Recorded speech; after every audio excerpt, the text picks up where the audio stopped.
Okay, so Vanessa usually asks me at this point, have we got any good news to share? And I'm going to be honest, no. So if you're wondering whether it is okay to officially give up dry January and add whiskey to your coffee this early in the morning, yes, I would say now is the time. So first up this week, how Nordic gender equality lessons can be applied to racial equality. This is a piece from the World Economic Forum, which looked at essentially how the Nordics were doing, because they're seen as leaders in gender equality, how they were doing in racial equality. And the answer is not great. But what it saw was that actually they have a real pattern for how to tackle issues of inequality, and that actually by following the pattern we can all learn from it. And the pattern basically goes acknowledging a systemic issue, strong commitment and outspoken leadership, so people at the top speaking out on this and becoming allies and committing to actually changing it. Political will and policies, I feel like we might be waiting for those a little bit, so we might have to do some of them ourselves.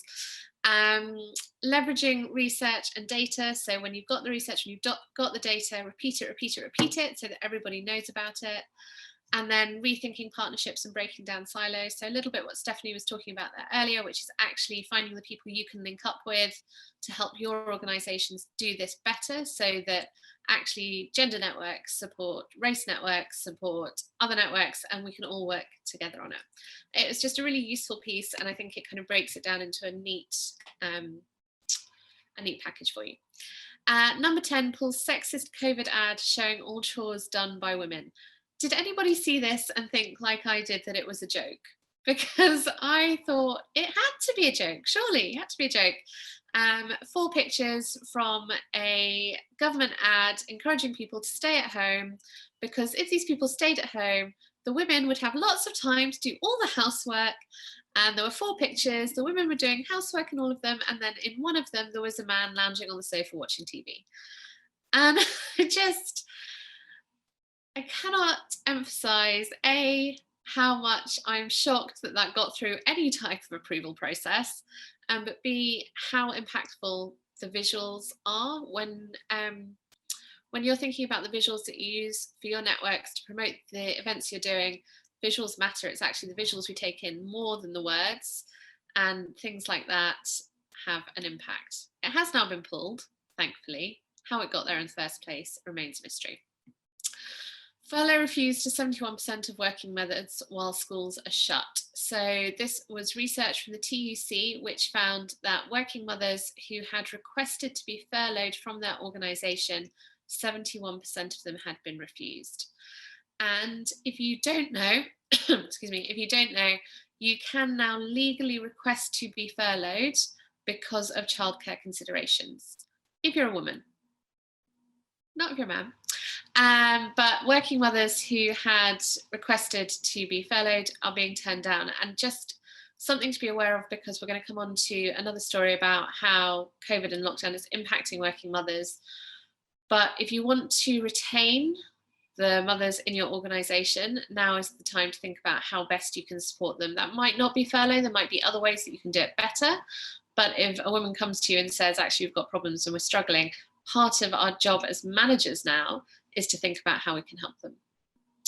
Oh yeah, there is good news. Hurrah, Biden-Harris, woohoo! The first female VP, the first female VP of colour, very exciting. And they have put the issues around facing women and girls as one of their priority issues to be targeted in the coming administration.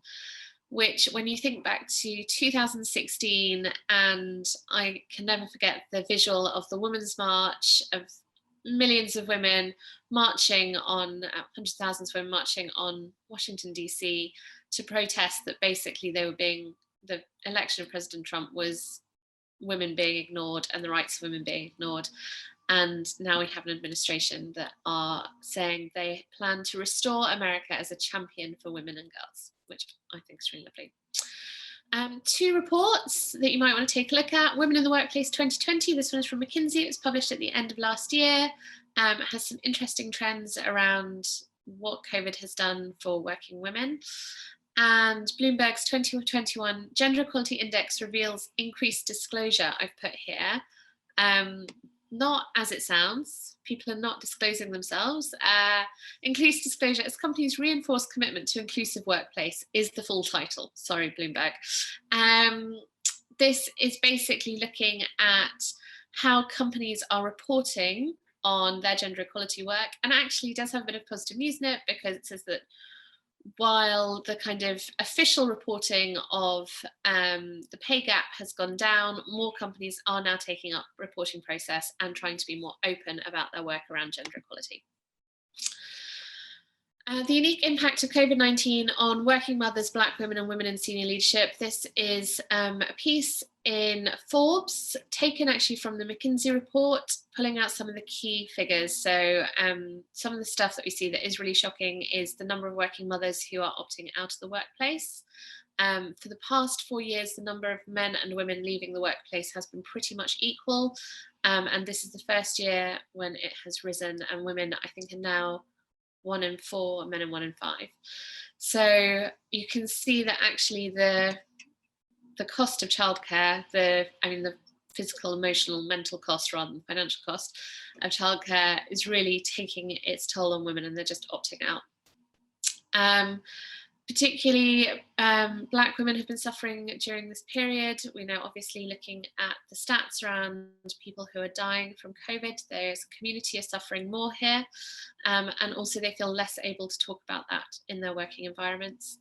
And women in senior leadership are finding it harder going, I think possibly because actually a lot of the support that they might have put in place around them to support them through those positions, so things like help at home, childcare, etc., has been cut. They are finding it particularly tough going. This next story really, really shocked me. So women account for 100% of jobs lost in December 2020 in the US. This is a US story. There were in total 156,000 jobs lost in December in the US, and then 16,000 jobs gained, and the 140,000 net that leaves, that those jobs were primarily women. Only women who lost jobs in the US in December 2020. Men who lost jobs found another one. And I think what that shows is the sectors that are being hit hardest by COVID, by the economic recession, and then also how difficult it is for women to then get back into the workplace if they lose a job, because particularly at the moment they are juggling too much. And then final, the No Sugar Sherlock headline of the week: business still has much to learn on gender equality. This is actually looking at gender equality in Germany, where Angela Merkel has said enough horsing around waiting for businesses to get it. If you've now got a management team of more than 4 people, at least one of them has to be a woman. And she's making that mandatory. And it has kicked up much fuss in Germany, but it's an interesting FT article about why they've done it and what they think the impact is going to be. And those are the news stories for this quarter. Thank you very much. Thanks, Vanessa.